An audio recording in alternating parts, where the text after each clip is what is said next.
Marilah kita cermati kembali siklus proses penalaran berbasis kasus.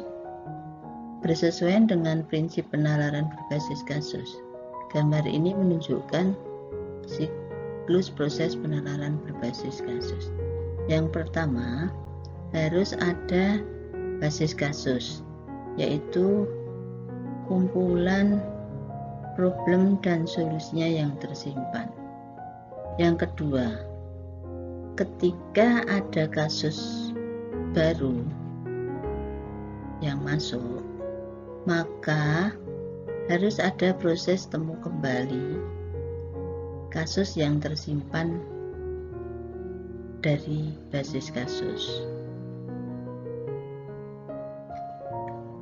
Hasil dari temu kembali itu bisa berupa kasus yang sama atau kasus-kasus yang serupa.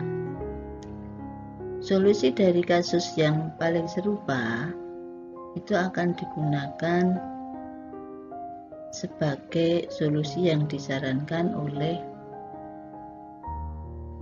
sistem SIP, penalaran berbasis kasus. Proses ini yang kemudian disebut sebagai reuse. Jika ada kasus lama yang sama, maka kasus baru solusinya adalah sama dengan solusi dari kasus lama.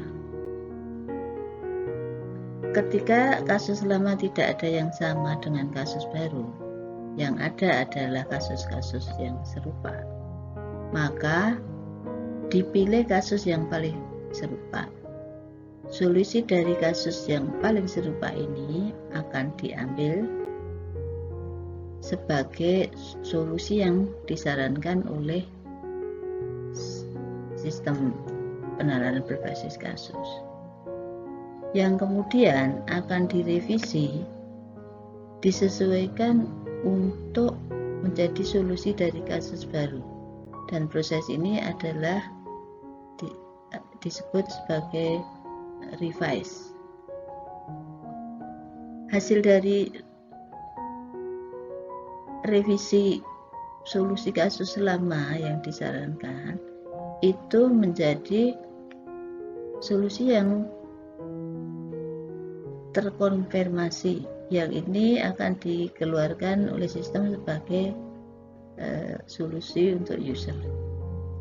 Nah, solusi yang sudah terkonfirmasi ini kemudian akan disimpan dalam basis kasus. Nah, proses penyimpanan problem dan solusi dari kasus baru ini disebut sebagai retain. Ya. Sehingga basis kasus semakin lama akan semakin besar, dan tentu saja nanti ada pembaruan daripada atau pengkinian daripada basis kasus. Retrieve adalah proses pencarian kembali kasus pada basis kasus yang memiliki masalah yang sama atau serupa dengan masalah pada kasus yang dihadapi sekarang. Hasil dari proses retrieve ini bisa berupa kasus yang sama atau kasus-kasus yang serupa. Nah, kalau yang diperoleh adalah kasus-kasus yang serupa, maka harus dicari atau harus dipilih kasus yang paling serupa. Reuse adalah proses penggunaan kembali kasus, yaitu menggunakan solusi dari permasalahan yang telah ditemukan dari kasus yang paling mirip atau kasus yang sama untuk diusulkan menjadi solusi untuk masalah yang dihadapi sekarang. Proses revisi yaitu merevisi solusi yang diusulkan oleh sistem dari hasil temu kembali kasus, karena adanya kemiripan atau ketidaksamaan antara masalah pada kasus baru dan masalah pada kasus lama. Solusi ini disesuaikan untuk keperluan menjadi solusi kasus baru. Itu adalah proses menyimpan kasus baru. Kasus baru yang sudah ditemukan solusinya dari solusi kasus lama yang paling mirip dan kemudian direvisi dan dikonfirmasi menjadi solusi kasus baru akan disimpan pada basis kasus yang nantinya akan digunakan untuk keperluan yang akan datang. Jadi kasus baru yang sudah disimpan dalam basis kasus ini akan menjadi kasus lama yang dipakai untuk menyelesaikan kasus baru nantinya. Sebagaimana kita ketahui bahwa untuk membangun suatu sistem penalaran berbasis kasus, maka diperlukan kumpulan kasus-kasus yang berupa kumpulan problem dan solusinya yang harus disimpan dalam basis kasus. Nah, untuk melakukan penyimpanan kasus-kasus diperlukanlah suatu representasi kasus atau cara pengembangan kasus. Nah, representasi kasus ini sangat tergantung pada struktur dan isi kumpulan kasusnya. Karena sistem penalaran berbasis kasus menyelesaikan kasusnya dengan cara mencari kasus yang tersimpan pada basis kasus, yaitu mencari kasus yang sama atau yang serupa, maka proses pencarian dan pencocokan kasus itu harus efektif dan efisien dari sisi waktu. Oleh karena itu, representasi kasus menjadi sangat penting untuk dipikirkan dalam menyelesaikan atau dalam membangun penalaran berbasis kasus. Ada beberapa cara dalam merepresentasikan kasus. Di antaranya adalah flat feature value list atau daftar fitur dan nilainya, kemudian object oriented, dan representasi graph. Pemilihan representasi kasus sangat tergantung pada kebutuhan domain yang diselesaikan dan struktur data kasus yang tersedia. Cara representasi kasus yang paling sederhana adalah flat feature value list. Jadi kasus disimpan dalam secara berurutan dalam daftar atau larik atau file sederhana. Kemudian tidak ada struktur pengindeksan yang dibuat sehingga pencarian kasus dilakukan secara berurutan kasus per kasus sampai ditemukan. Untuk menambahkan kasus baru ke basis data kasus juga sangat sederhana dan mudah. Jadi kasus baru akan ditambahkan pada elemen terakhir dari basis kasus. Cara lain untuk merepresentasikan kasus adalah dengan teknik representasi berorientasi objek. Representasi kasus berorientasi objek merupakan cara untuk merepresentasi kasus yang menyimpan data dan prosedur sebagai objek. Kemudian atribut suatu entitas itu dideskripsikan oleh data dan operasi yang dilakukan terhadap data. Kemudian data dan operasi yang dapat dilakukan terhadap data itu terdapat dalam satu kesatuan yang disebut sebagai enkapsulasi. Jadi ini sebetulnya mirip dengan apa yang sering kita lakukan dalam pemrograman berorientasi objek.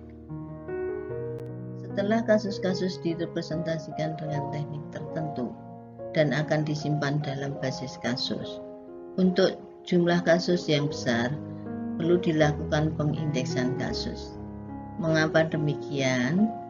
Pengindeksan kasus diperlukan untuk tentu saja yang pertama adalah efisiensi. Pencocokan kesamaan atau keserupaan atau kemiripan memerlukan komputasi yang mahal untuk basis kasus yang besar. Kemudian pencocokan kesamaan kasus atau kemiripan kasus menjadi mahal secara komputasi untuk representasi kasus yang kompleks.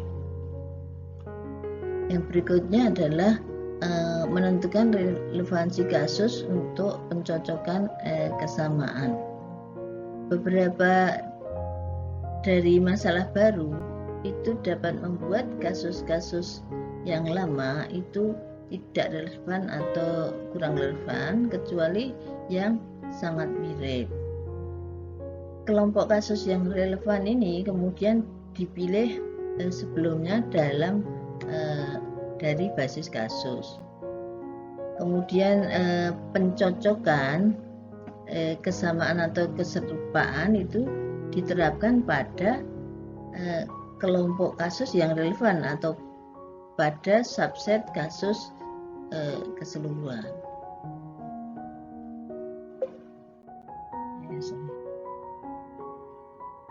Untuk melakukan pengindeksan kasus, tentu saja perlu dipilih fitur-fitur mana yang akan menjadi indeks. Dan fitur-fitur yang akan menjadi indeks ini kita sebut sebagai fitur indeks, digunakan untuk proses temu kembali atau retrieval kasus. Bersifat prediktif untuk solusi kasus, artinya bisa dipakai untuk memperkirakan solusi kasus itu berada di mana. Kemudian fitur yang bukan indeks itu tentu saja tidak bisa digunakan untuk melakukan temu kembali kasus dan juga tidak bisa dipakai untuk memprediksi solusi kasus. Namun memberikan memberikan informasi kontekstual yang berharga dan bisa dipetik pelajarannya. Ini adalah suatu contoh saja. Untuk kasus medis, data kasus bisa memiliki beberapa fitur, diantaranya adalah nomor pasien, nama pasien, alamat, telepon, usia, pekerjaan, gaji, diagnosa, dan lain-lainnya. Nah, mana yang akan kita pilih sebagai fitur indeks? Misalnya umur itu bisa dipilih sebagai fitur indeks dengan asumsi bahwa penyakit itu bisa dikelompokkan berdasarkan usia. Kemudian fitur lain seperti gaji juga bisa dipilih sebagai fitur indeks karena bisa mengelompokkan kondisi pasien mana yang mampu dan mana yang tidak. Ada beberapa teknik yang dipakai untuk pengindeksan kasus. Yang sering dipakai diantaranya adalah metode Hashing, metode binary tree, metode C45 dan metode Bayesian. Namun pada kesempatan ini kita belum sempat membahas dan juga supaya tidak terlalu panjang pemaparan kita. Marilah kita beralih ke pembahasan pengukuran kemiripan kasus. Tujuan pengukuran kemiripan kasus adalah untuk memilih kasus yang paling relevan atau yang paling mirip dengan asumsi dasar bahwa masalah yang serupa memiliki solusi yang serupa pula. Nilai kemiripan dihitung untuk setiap pasangan fitur kasus baru dan kasus lama, dan itu nilainya adalah antara 0 dan 1. Berikut ini akan kita bahas contoh perhitungan tingkat kemiripan dengan suatu metode yang sederhana.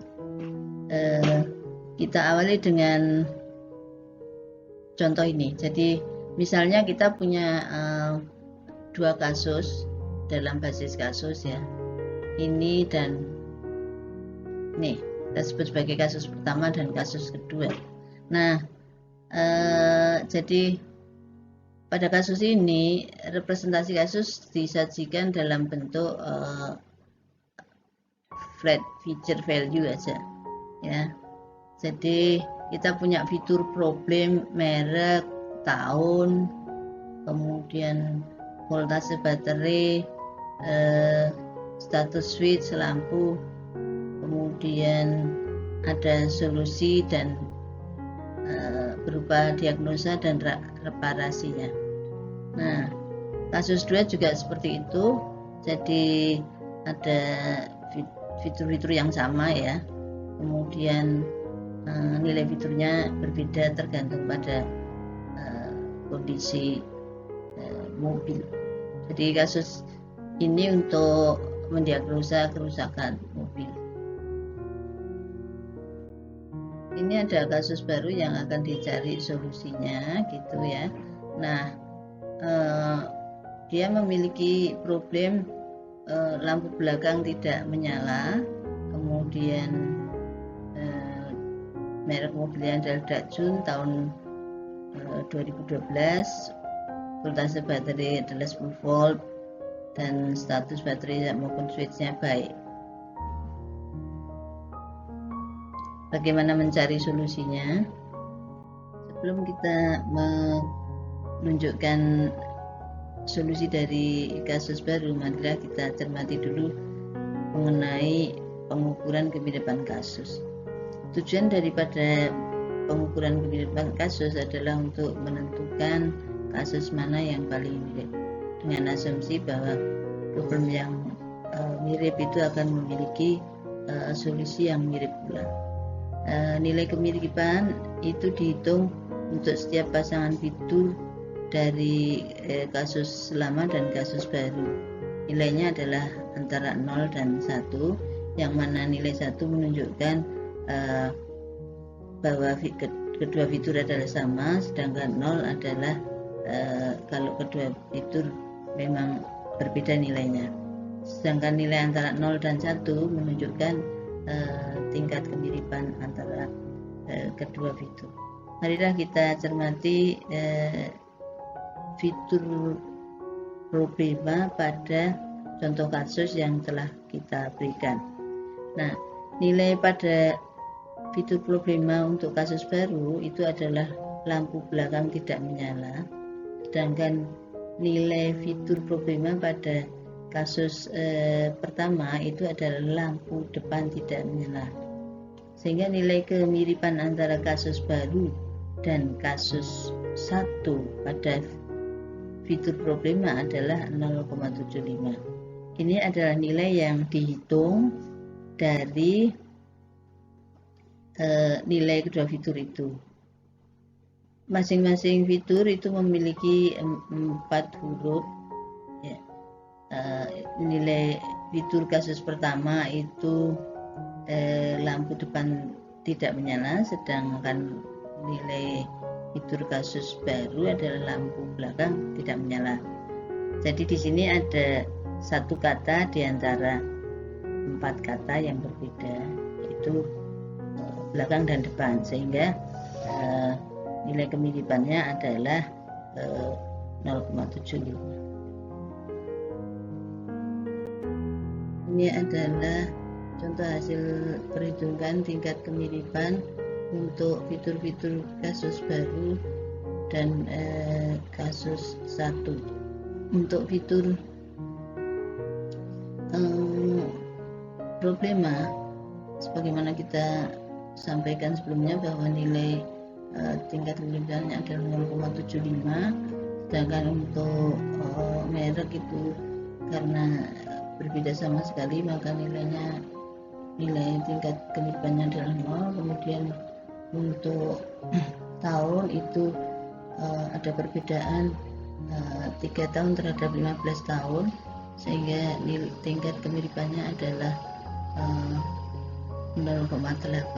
Kemudian untuk voltase baterai itu tingkat kemiripannya adalah 70%, ada perbedaan 4 terhadap 14. Kemudian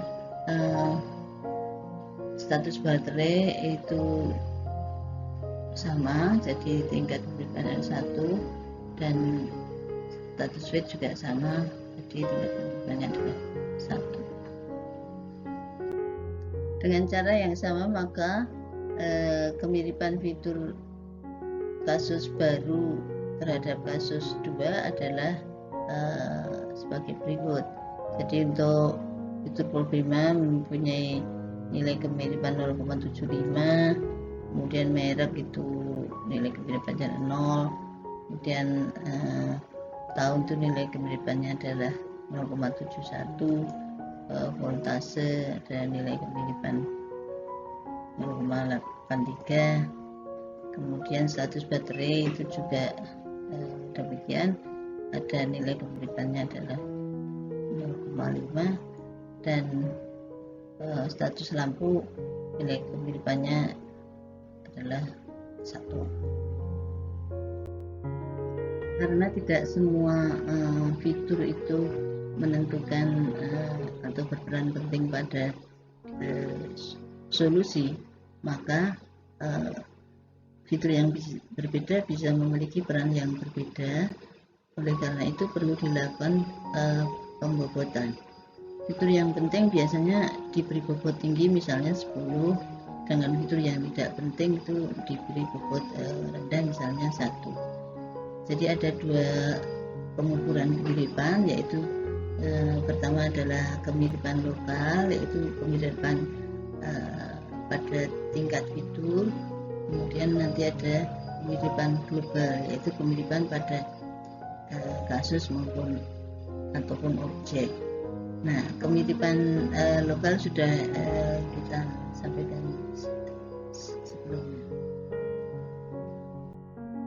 Jadi nilai kemiripan antara kasus baru dan kasus lama itu bisa dihitung dengan rumus berikut, yaitu masing-masing nilai fitur itu dikalikan bobot, kemudian dijumlahkan untuk seluruh hasil perkalian itu, kemudian dibagi daripada jumlah bobot untuk seluruh fitur.